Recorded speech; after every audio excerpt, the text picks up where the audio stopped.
Hello, good evening. We should be live. I've got SD in a pub in the Norfolk area ahead of his annual trip to Fakenham. We've got plenty of background noise from the bar because he is refusing to press mute. Oh, he's on mute. So, yeah, good evening. Sorry we weren't here last week. There was a range of factors, but one of them being that I was sulking a little bit because it's been a very long time since I've had any success, any meaningful success on the horses. But we're back this week for a really quite a good Saturday. Very good, actually. It's the British Champions Day, the finale to the British flat season, the richest day in the calendar. 4 Group 1s, a Group 2 that looks like a Group 1, and a big handicap to finish as well, all at Ascot. Plus, the Jockeys Championship is still going. It's still in the balance between Oisin Murphy and William Buick. Hopefully, that gets to a crescendo at Ascot on Saturday as well. And SD fancies one in the Catterick Dash. But we'll be on to that one later. It's the best Champions Day for some time, if you ask me. The official going at this stage is good to soft. That has plenty to do with it being a good renewal, with plenty of the right horses turning up. There's not been any rain for some time, something that SD, in fairness to him, did predict a couple of weeks ago. So we're going to go straight in with the 125 at Ascot, the long distance cup. This is the Group 2 on the card, but it surely is a contender to be upgraded in the coming years, but that's another issue. Obviously, not my kind of party over the 2 mile distance, but even I can acknowledge that all the right horses have turned up here. You've got Trushan, last year's winner, Stradivarius, we know what he's done, 3-time Ascot Gold Cup winner, etc. Hamish won a good race at Kempton last time, and we've got the Irish Raiders, Baron, Samidi and Princess Zoe. Princess Zoe, a Group 1 winner in her own right. I'm going to go straight to SD on this because I've got very little to offer. So you can come off your mute and you can talk to me about Trushan versus Stradivarius versus the rest. Well. First off, I'm having to talk a little louder tonight. But Champions Day, if everyone can hear me, just put your thumbs up. Champions Day should be run at Newmarket, not in an Ascot good to soft ground where the course has been doused in water over the summer, and we would have very decent ground at Newmarket until they defecated on the pattern calendar. Look, this race pulled the pants off me, to be quite honest. I thought Trushan was too short. The advice is, if you can, I'm just going to have a look what Trushan is now, because, look, Trushan isn't as good as people say he is, and he got stuck in the long jump. 6-4 best price, Trushan. Holly Doyle back on. So he's 7-4 to lay on back there. Do you know what? It's a no-bet race. I wouldn't be back in the field at 4-7 against him. It just really bored me, to be honest. Well, good. It wouldn't surprise me. Go on. If you got a result, but look, I was all over this Godolphin horse. You say all the key contenders turned up. I don't think they have. This Godolphin thing earlier in the week, which for some reason isn't running. I was absolutely all over it, and it's yeah. I don't quite know if the others are good enough to beat Trushan. We'll come on to Aiden in a bit, but if Aiden was in a bit better form, I'd be back in the Mediterranean. Thought you might say that. Yeah, a fair amount of runners, 12 runners, like you say, all but the Godolphin horse have turned up, SD, so I'm not really interested in this division, and I'm surprised you've not put up a bet. Well, look, the problem is I don't think there's an unexposed one in there who'll be good enough to beat one of the top 2. Which that Godolphin thing, which was entered earlier in the week, I thought was, as I say, I mind to put up the Mediterranean, but Aiden's oven is stinking at the moment. Right, get yourself on mute and I'll talk about the Champion Sprint Stakes. Do you not like This Will Be, which is currently on in this lovely hotel bar? No, I can't hear that. I can just hear people at the door, glasses clunking, exit opening. Oh, good, so, good. Get yourself on mute. The Champion Sprint Stakes at 2 o'clock over 6 furlongs, Group 1. I think it only got upgraded a few years ago to a Group 1, so it was a new race for Champions Day when they started it in 2011.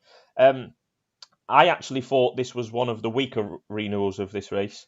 The top 7 in the market have never won a Group 1 between them. I know Dragon Symbol crossed the line first in a Group 1 but got turned over, so you can put that asterisk next to that. But yeah, what I'm saying is there isn't many Group 1 performers in this field, and actually of the 20 in the field, and that is the maximum for this race, there's only 2 all-age Group 1 winners, and that's Glen Shiel, who won this last year, and he's 16-1. He's been off the boil for some time this season. And 9-year-old Brando, who is a Group 1 winner in his younger days, participates in this race for the 6th year on the bounce.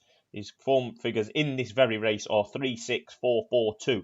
So he would have placed on the enhanced terms 4 out of the last 5 years. I think SD backed him last year as well, and he will probably back him again. But before we go to the noisy bar where SD is, I do fear Glen Shiel, because I've backed him twice this year and he was poor on both occasions, 10th and 5th, but he has got a decent record at Ascot. Like I say, he won this last year, and his form where he was 2nd in June in the Diamond Jubilee would see him go close, but he has been considerably low that on the form of his last 3 runs since. Blinkers go on for the first time as a 7-year-old. The signs are not good. Dragon Symbol, another horse I've had a bit of fun with this year, sometimes winning me money, sometimes not quite doing so, but he's been screaming out for a return to 6 furlong. I don't think he should have been down to 5 furlongs. He's rode over 5 furlongs on his last 3 starts. Ran a career best over course and distance in June, the one I mentioned where he got turned over. He appears to like a variety of ground. Caveat with Dragon Symbol, he is a 3-year-old, and this will be his 11th start of the year. He had his first start in March, and he's still going. That's got to be a concern, but I've said that before, and he continues to run well. So it's one of them where you just got to take it on trust with the trainer and connections. His lifetime form figures are excellent. First, second, third, and fourth. I mean, that is pretty exceptional to do that all in one season. I'd happily put him at 1 point win only, Dragon Symbol. But the one I'm most interested in is Minzaal. I think he's fascinating in this. He's definitely the most unexposed. I put him up on his return after over a year off, a fortnight ago on this channel. I thought he ran really, really well on his return there. That was just over a year off the track. That was over 5 furlongs at Ascot. That's too short for him. He missed the kick a little bit that day. Travelled into the race lovely, lengthened nicely without really being asked too many questions by Crowley for obvious reasons. Surely he'll come on for that outing, and I fancy him each way. Minzaal is available at 13-2, 6 places each way. I think that's a stonking bet, and that's where my money will be going. SD, get yourself off mute. Where is your money going in the Group 1 sprint? I'll caveat that. You're going to back Art Power, even though Silvestre de Souza's back up. I toyed with it, but the thing is with these races at Ascot, and again, a more general point, you get results in them. So I wouldn't be... Look, if David Allen was on Art Power, I would have probably backed him. But I think Silvestre de Souza, it's like having Dracula in charge of a blood bank with this horse. Absolutely, he doesn't know how to ride it. He should be jocked. The problem is nobody in the mainstream media seems to challenge things like this anymore. You can't call a bad ride, and he's given an absolute stonking ride. I'll give you someone who did, SD, while we're on it. Who? Because we've covered Art Power a fair bit, and I know you've backed him a couple of times, and we've said that Silvestre is probably not the right man for him. You said you'd be interested in him at the Curragh without Silvestre on, and lo and behold, he went and won in a career best performance. Held up a little bit that day. Andrew Holding, I think his name is, off Oddschecker. He agreed with you. Look, I'm not being funny, but this isn't an Andrew Holding job off Oddschecker. This is a job with somebody with a pair of nuts in the Racing Post, or an ITV journalist to just come out and say. But they haven't got the bottle. One man who has got the bottle, I did want to get this in tonight, is Tony Calvin, and I'm sure I join everybody in wishing him well. However, we've got to find the winner of this race. He wouldn't want me to be moping over him. Yeah, go on. I think your analysis of Dragon Symbol was pants. Oh, come on. No, and I'll tell you why. He's going backwards. You read the form figures out. He's going backwards. He's hardly going forwards, is he? Yeah, but SD, I would just like to say that the first 4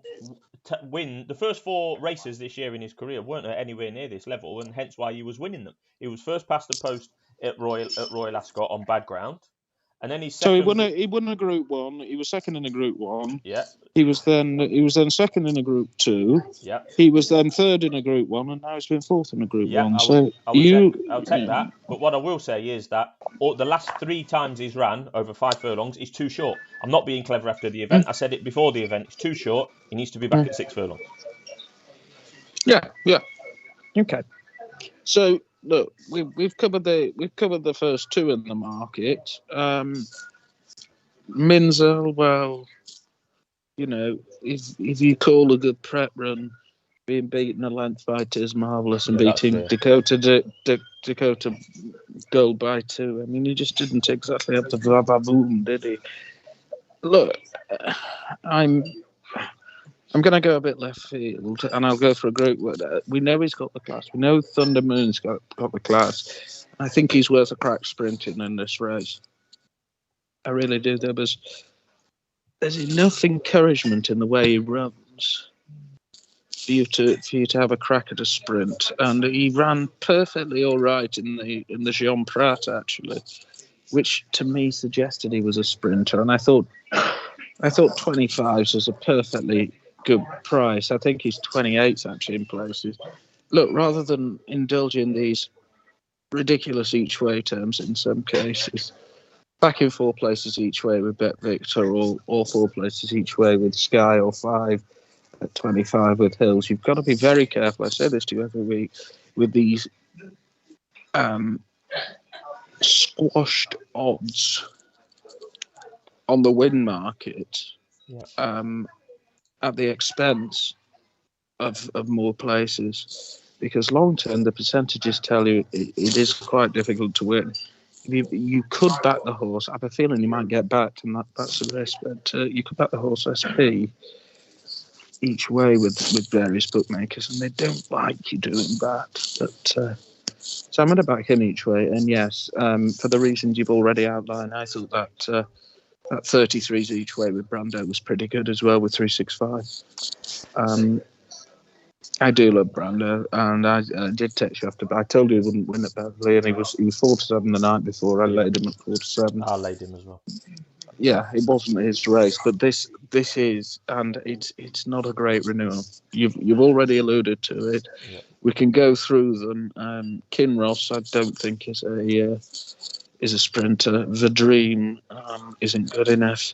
Glen Shield needs softer ground. Happy Romance. Well, I was half interested, but Hannon's in stinking form. She wants softer ground as well. She wants quicker ground. Happy Romance. She wants quick ground. I'm not that sure about that. And the rest of them, well, I even considered Ainsdale at 100 to 1 each way because I didn't think he ran that bad last time. But they're the two for me.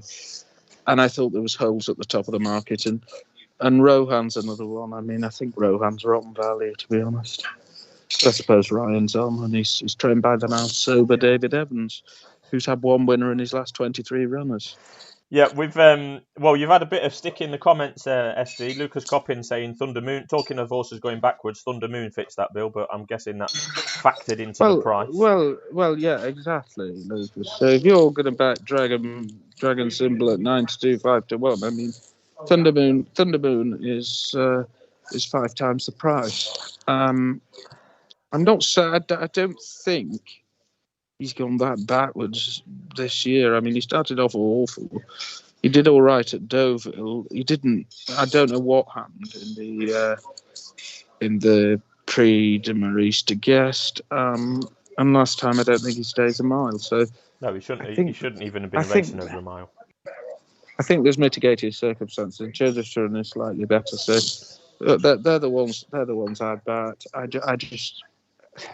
just cannot. I mean, in its simplest form, when you've got Archie Watson, and I know he won the race last year, and David Evans having the joint favourites for Group 1, you know it's not the best sort of race. But right. You can't possibly say that, can you? No, you can't say that, no. Well, you can. I just did, but again, there's only Tony Calvin who'll come out with something like that have been in the mainstream media. Right, get yourself back on mute. I don't mind Thunder Moon. I think he's a decent horse. I've had my eye on him somewhat this year, but they've messed around with his trip. I honestly, after he ran an okay race in the St James's Palace, that was over a mile, and I thought he should have ran in the July Cup. He didn't. And he's been, 7, 8, 6.5, back to 8 last time.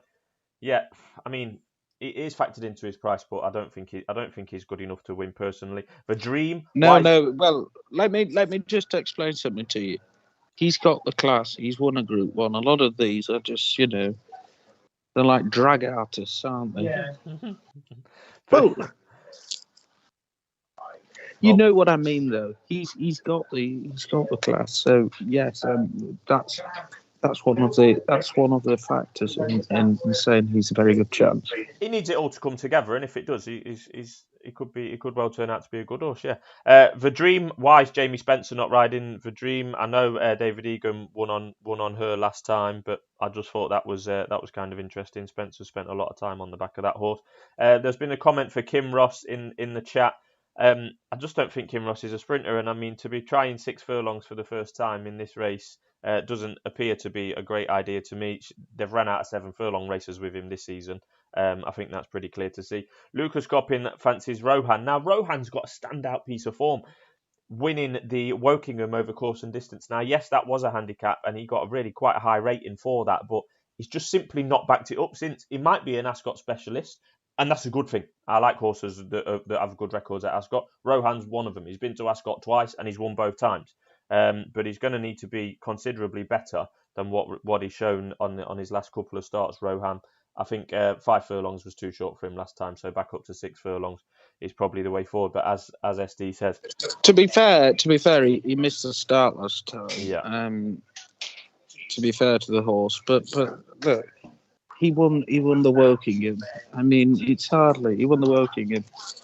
It's hardly great, is it? Well, you win the Wokingham. Oh, you're nearing a favourite for Group 1. Yeah, I mean, he was 10th. He was 10th at Newmarket. He was 9th at Deauville. I don't think he's a particular Ascot specialist because he won at Haydock, didn't he? When he beat Dragon Symbol. So I think, yeah.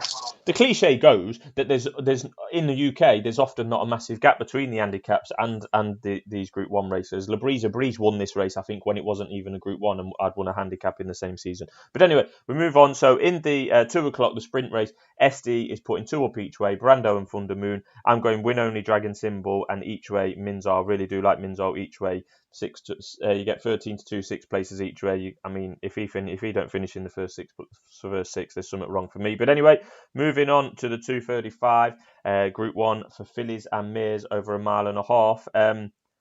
I thought this was a poor renewal. I thought this is the worst race on the day for me. Snowfall, the only Group 1 winner in the race. There's 8 runners.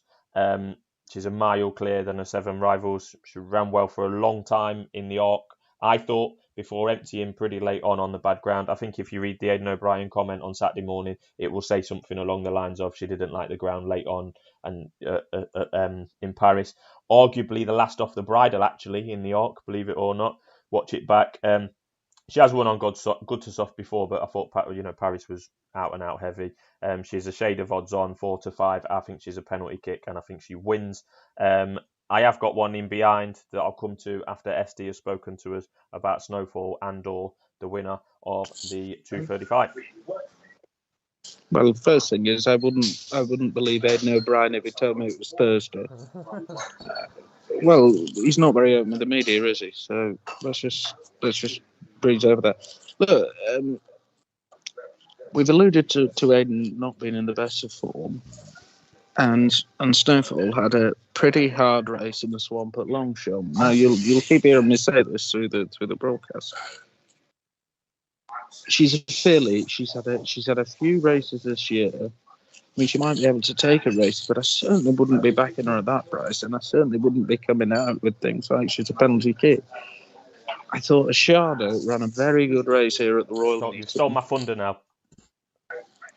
Behind Loving Dream, who, of course, won a Group 1 at Longchamp not long ago, and as a lightly raced filly this year with a bit of potential, I'd rather back her. You've got the dead 8 runners, and I'm pretty sure she'll be in the 3 if she's on her best form. Okay. The problem is last time she didn't run very well, but I can forgive a bad run at York, and I think she's the bet in the race, and I wouldn't be touching Snowfall. Well, you stole my thunder, SD, because people, avid listeners like yourself, will know that I put up Eshaada first time up this year at 18 to 1, and she won a listed race. So that was what that it was your last winner. Yeah, you have to go back all the way to the 15th of May for my last winner. But And then she ran in the Ribblesdale at Ascot, really, like you say, really quite well, good form, Loving Dream, the one that beat her, and there were some decent horses in behind her that day, particularly, some that haven't quite gone on, but, were fancied at the time. She went to York. You can put a line through York. We've said that many, many times. And I like that she's had a rest. She's had 58 days off. She hasn't been seen since August.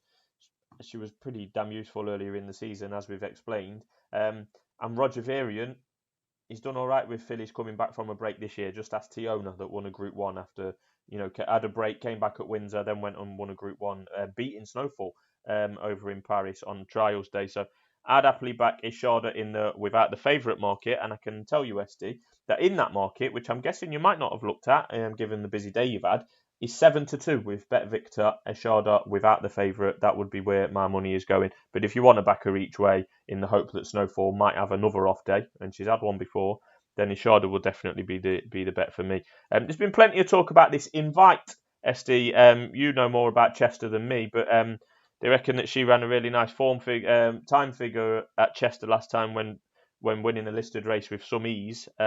She's second or third favourite in the market. Andrew Balding still in with a shout of the trainer's title. I wondered if you had any comment on the likes of Invite and possibly Albaflora. She's not good enough. Invite's not good enough. I mean, she beat Alunac and Wells Fargo last time. They would be well behind in a race like this. So I wouldn't be surprised if Lazy Hayes ran into a place on a Lancashire Oaks form. Albaflora is, well, she doesn't excite me in any way, shape or form, to be quite honest. I wouldn't imagine she was good enough. It's funny because in the ARC preview, and I've said this about Snowfall before, said that Albaflora was the best horse that Snowfall had beat, and that may turn out to be true. I mean, the factually correct answer to that, the factually correct. Barbara. No, it's not Santa Barbara. Santa Barbara is an American horse. I'm not having it. The factual answer to that is Wonderful Tonight, but Wonderful Tonight did not run at York, which shouldn't have even been running at York. So anyway, that's by the by. We move on to the 310, the QE2 for over the straight mile for the 3 and 4 year olds. I thought this was a superb renewal. 9 of the 10 runners in this race have won a Group 1. A few of them have won multiple Group 1s. First and foremost, Palace Pier. Without question, the best miler in Europe in 2020 and so far in 2021. I know it's nearly done, but he's raced 4 times this year, 3 in Group 1, and he's won all of those. So he's stamped his authority on this season as well. This will be his last race of the season and possibly the last race of his life. He lost a shoe, Palace Pier, when beaten at odds on in this race last year. So yeah, I think that's key to remember.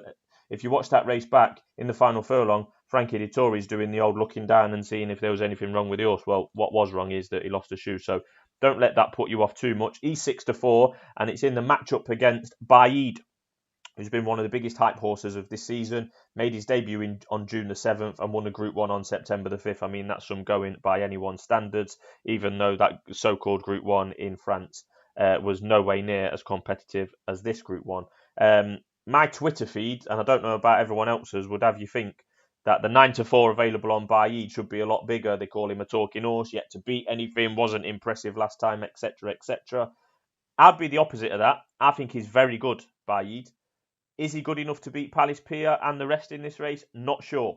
I think we'll obviously find out Saturday. What I'm getting to is it's going to be a no-bet race for me, but it really is a race to save. I mean, got Alcohol Free in there. She's won a couple of Group 1s over a mile this year, and simply should not have been running in the Juddmonte last time. I said that before the race. I'm not being clever after the event. The most ridiculous placement of any horse this year and the most ridiculous price. She went off 9-2 for the Juddmonte. It was just appalling all round. Came nowhere as expected. Beat similar horses to Baid, Alcohol Free in the Sussex Stakes, the likes of Snow Lantern, Order of Australia, Lope Fernandez. They ran in the Sussex and the Moulin at Longchamp. So beat similar opponents there. And also in the Sussex, she beat Poetic Flair, who's had a fantastic season, now retired.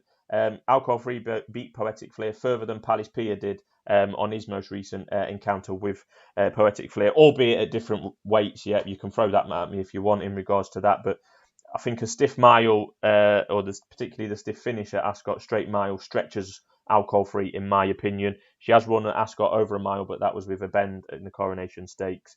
So I wouldn't be with her. The Revenant won this last year. The one for France, big eye catcher on his return at Longchamp earlier this month, doing all his best work late. A bit of a farce of a race, really. You'd be annoyed if you backed him that day. He would be a big player if back to his form. Maybe it's not soft enough for the Revenant. You've also got Master of the Seas in there. He was a short head away from winning a 2,000 guineas in May. So he certainly got credentials to be going close in this. Wasn't seen again until 22 days ago, where he looked pretty unlucky in behind Ben Battle in the Joel Stakes. I like him, but maybe more for next year rather than this race in question.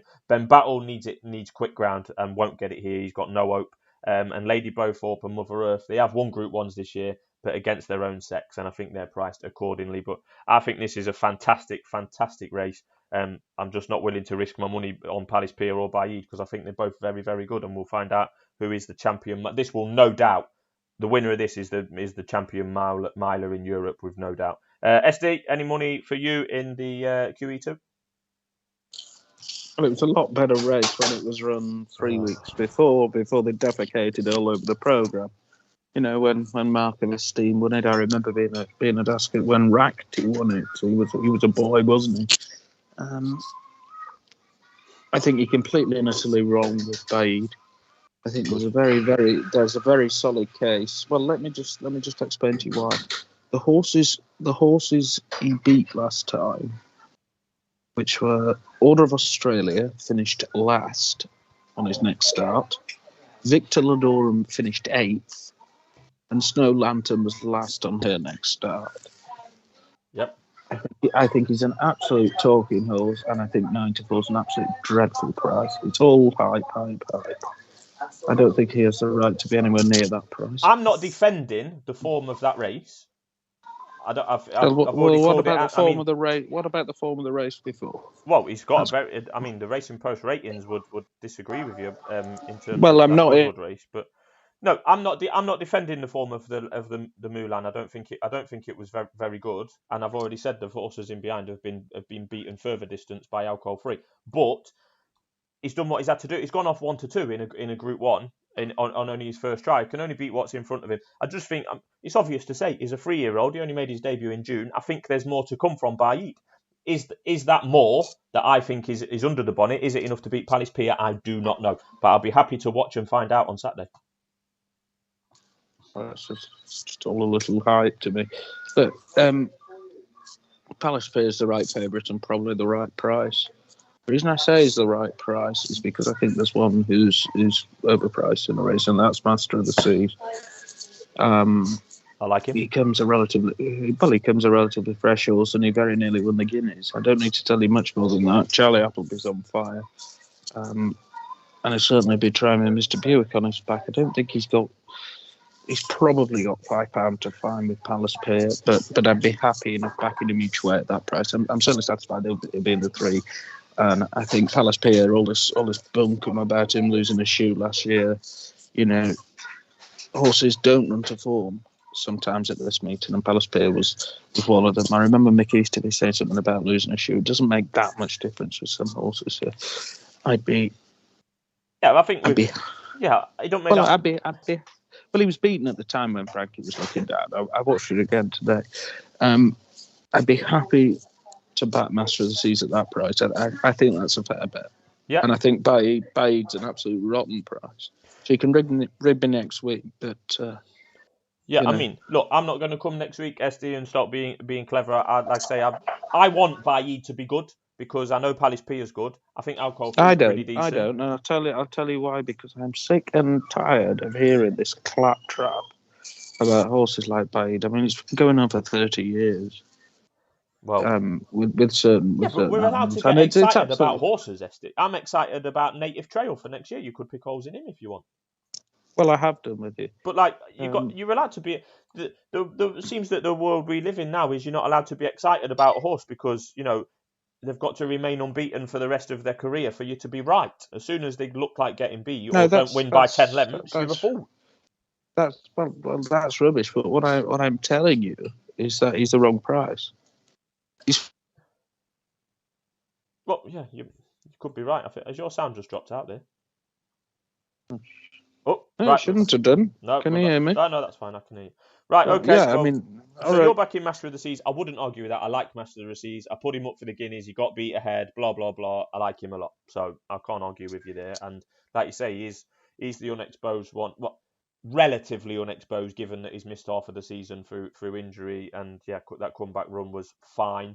Yeah, he was a little bit unlucky in running. You'd have been a bit gutted if you'd have backed him on the day. Yeah, plenty to come from him. I hope he goes well.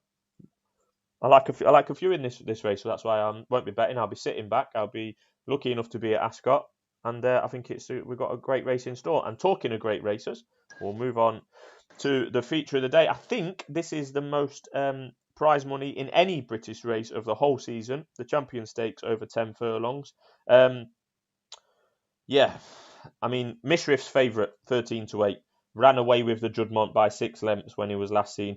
I said before the race, so I'm not being clever after. I said before the race, I thought it was a stinking renewal. Alcohol free, I've already mentioned, went off 9-2 for that race. For God's sake, I thought it was a poor renewal. Love has been a regressive horse this year. Alan Kerr was second, has done naff since. Muhafef is a dog. Max Sweeney shouldn't have been running on the ground. It was a poor renewal if you ask me that. But that makes him the highest.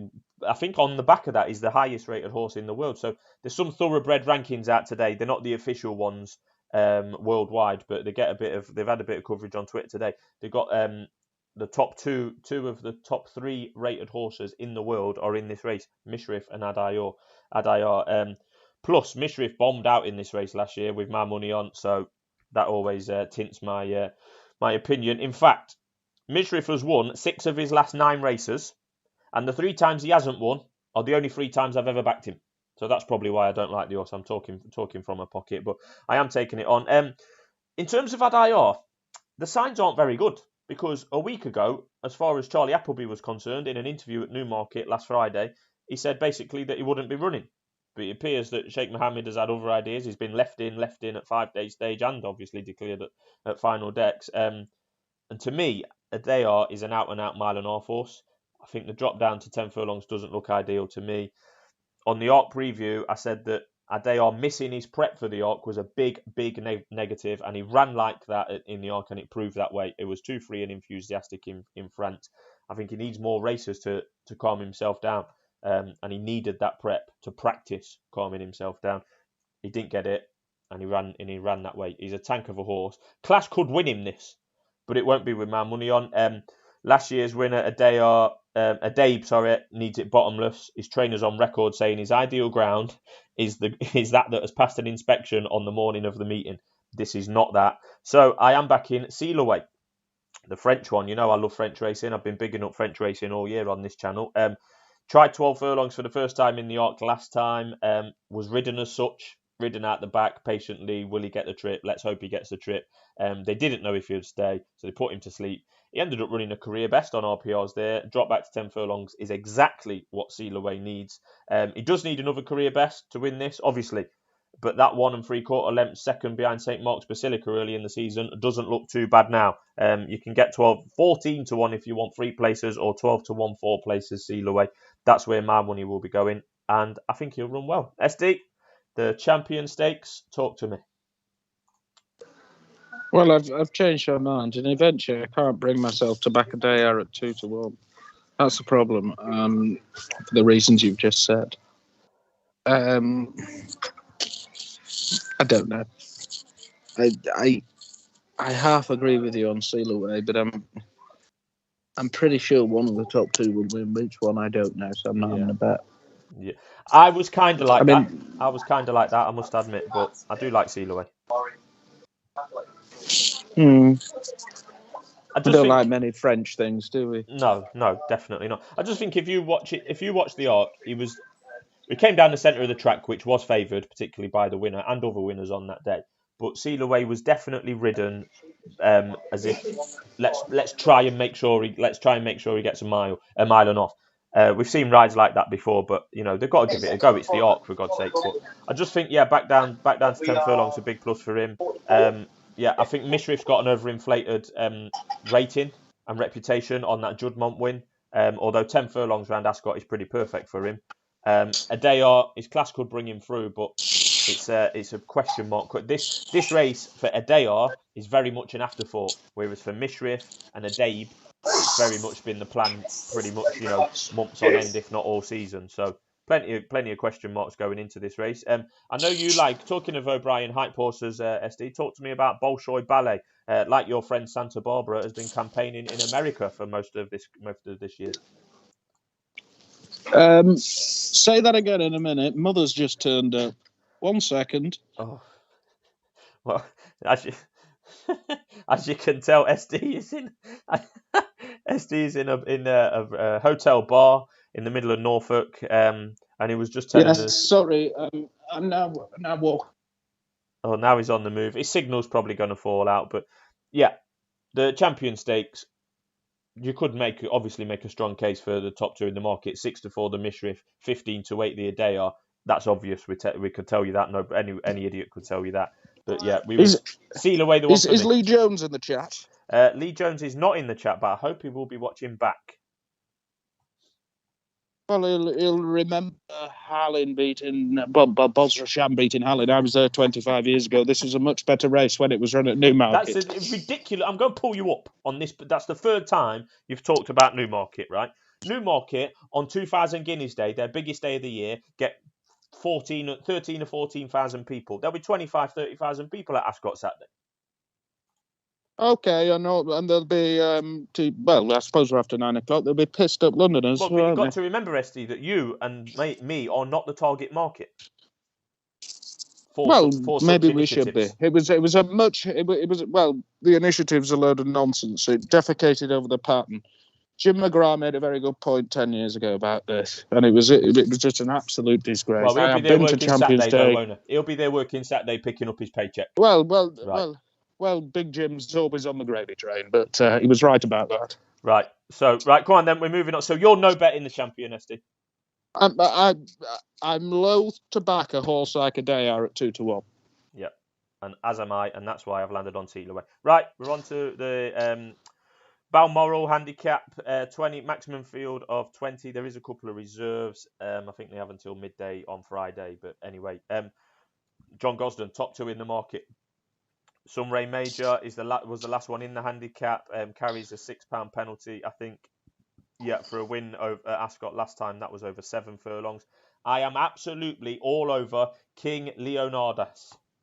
I just think that he ran a perfect comeback at Newbury last month. That was after 457 days off. I vowed to back him wherever he went on his next run. He's bred in the absolute purple by Kingman out of a Galileo mare. I don't care if the stable have got the favourite in this race with the same stable have got the favourite in this race with Frankie on. I don't care. He's back down to a mile where he needs to be. He's actually drifting a little bit. He's available at 6-1 if you want 5 places. Yeah, King Leonidas for me, SD. But there's quite a few in here that we've talked about this season. Nugget, Escobar, Montafam, Sabusco. There's many of these we've spoke about this season. I think you're going to probably say Al Rufa if he gets in, but he's a first reserve, so I'm not 100% sure where your money will be going here. Well, it won't be on King Leonidas. He's a better horse first time up. The form book shows you that. I think that's a ridiculous comment. He's only ran about 5 times in his life. Well, I know, and he stunk on his second start, didn't he, last year? Couldn't beat Ropey Guess, so I can't have that. Johnny G has a very good record first time. He's gone from a novice race into a Group 3. And he ran well according to Racing Post ratings, which is the absolute Bible according to you. He's £7 below. He ran £7 below his best, but we'll see. Look, Sunray Major's got a pretty good chance, but again, he's a bit flimsy, isn't he? Got him beat at 8-13 somewhere, so we'll look elsewhere. Look, I thought, and I have given Ed Walker a lot of stick, but Buick's on. And I thought Matthew Flinders was a decent enough bet here. He ran 3 times over 7, which was fine. And I think he's a miler. And if you look at some of the form, including when he was behind Danyar and Nugget earlier in the year, that's pretty good. And I thought at 20s that was worth a stab. Betfred are 7 places on this race. Now the way the market is. That's absolute betting suicide. Back him at SP each way with Fred. They'll hate me saying this, but back him each way, 7 places with Fred. What was that? Flinders. Matthew Flinders. Yeah, I remember you mentioned that earlier. Yeah, I just really like the King. I know I mentioned him earlier, but that Andy Holding thinks that Nugget will be aimed at the Queen Anne next year. He thinks Nugget's good enough to be running in Group 1 races. Well, I'm pretty good friends with one of the very high brass in Highclere who will remain anonymous. Yep. But they didn't think he was 100% at Haydock. But I've never heard anything like that from him. And I'm without bigging it up, I would imagine he'd tell me about that. Yep, I was there when that conversation was had, SD, and yes, he said that they wasn't going to go all out to win at Haydock. They wasn't going to use the whip unnecessarily, but he won anyway, quite snugly in the end. And he did say that this Balmoral was the target at the time, and that was. But we'll just back Flinders. Yeah, you're on Flinders. I'm on the King, and I'm going to make a comment.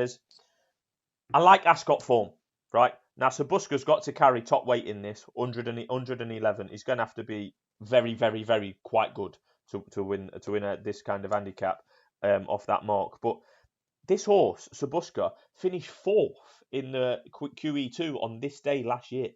Like, he loves Ascot. Like I say, finished 4th. He was 66-1 that day. Don't get me wrong, but he loves Ascot. He hung across the track actually that day, so he would have been closer. But I mean, yeah, he's got a different. He just seems a different horse at Ascot. Now he doesn't win every time he turns up at Ascot. Don't get me wrong, but his career best efforts do appear to come at that track. So he would, you know, for anyone that likes Ascot specialists, you've got the likes of Sabuska, Lord Glitters, Glen Shield was mentioned earlier, and others. You know, some I might be using the term Ascot specialist a little bit loosely, but just a shout out to them. Right, SD, where are you going around the world with SD this Saturday? Is it Catterick? Well, I couldn't find a bet in the dash actually. Oh, wow. I couldn't. I've only got one. Well, that's good. It's in the Welsh Champion Hurdle. Now, it's ridden by the most awful jockey. I mean, if anyone saw his ride last week on Grace de Milo, he doesn't know how to position a horse at a flight. What we're talking about? And that's Chester Williams. Chester Williams. Like, yes, and there's a reason he only rides for his mother. But that said, look, I think he's an awful jockey. I think he's absolutely terrible. You're making a good case then here, yeah.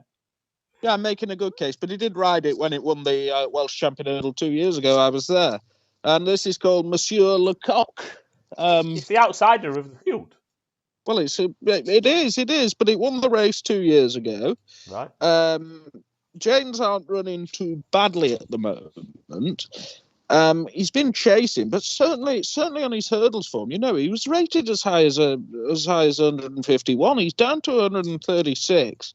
He's only 7. Let's assume he doesn't like fences. I think he's an absolute stonking bet at 14s. If we had a better pilot on board, it would be so much better. But at 14-1, and I'm sure I don't know. I've not really looked at it. In terms of place markets, but I'm sure Slybet will be 4 places or something. Just bang it all on at SP. I didn't think it was the greatest renewal of this race. You've a load of, you know, summer jumpers which end up being badly handicapped. I was at Plumpton when Glory and Fortune won. He beat Constancio. I mean, that's just crap form. He really is. So, if this thing's right over hurdles, I expect him to win in spite of his useless pilot. Right, I love it. Yeah, I love it. Before, go on. Just one quick word as well. Don't insult anyone. You've done well tonight, really. Well, we've not insulted anyone. But you just insulted that jockey, but you lasted nearly 40 minutes. Well, let's insult another jockey. Right, let's insult Oisin Murphy. How many times do you have to fall foul of the rules and just say I'm sorry and think it goes away? It doesn't go away. Sort your life out, lads. And we go back to the point again about people in the mainstream media, i.e. the Racing Post and ITV, not having the balls to challenge this. It's an absolute disgrace. And to be quite honest with you, I think he should have got 6 months, but that's just me. I have to tread carefully. If I wasn't on him at 7-4 for the jockey's title, I'd be cheering on William Buick, who seems to know what the rules are and doesn't perform, like Oliver Reed used to do. But anyway, I have to tread carefully. The person in the mainstream media, as you reference it, SD, for that job is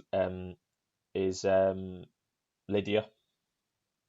She's the one to do the job. Unfortunately, she wasn't at Newmarket. I think it was on Saturday. It was done by Tom. What's his face? No. But this guy has a thoroughly managed social media account. So look at me, I'm cool. Well, actually, you're not so cool, I see. And if you turn up at the races over the limit, you're just a bloody idiot. I know someone. I will refer my opinions to Mr. Kevin Blake, who on the podcast this week I thought called it absolutely perfectly. So I would. Yes, but he's a boring man. He's a very boring man, Kevin Blake. I would agree. Oh God! Imagine being stuck in a lift with Kevin Blake. Right, SD. Before we wrap it up, talk to me. Regardless of your bet, it is pretty good that the Jockeys Championship is still in the balance. Hopefully going into the last day. Since we've been on here, Buick came second, half a length in the 8:30. I've not seen the 9 o'clock result yet, but I think the gap's 2 as we speak. Hopefully it goes down to the last race on Saturday or something like that. That'd be pretty exciting. Wouldn't it be great if they were at Wolverhampton? Can you imagine? Well, I don't think that all-weather races. I don't think all-weather races should count in the Jockeys Championship. To be honest. Well, I think the November handicap should. But anyway, that's another great initiative. Look, I'm Team Buick all the way. If my money wasn't on, I would be Team Buick as well for the reasons I've just outlined. Yeah. Right, okay, we'll crack on. Your background noise is now out of control. We've done 45 minutes. That's Champions Day for you. Thanks for everybody in the chat. Shout out to Lucas, Berkey, Dale. Turn your bloody sound off. Simondo, Paul Harris, Humps in there. Thanks for watching. Joe Wall, shout out to you as well. So thank you very much. And SD can now go back to his family gathering somewhere in Norfolk. Yes, I've had bets at Fakenham tomorrow, lads. And don't forget, Monseuir Le Coq, named after Hump. Right, cheerio. Good evening.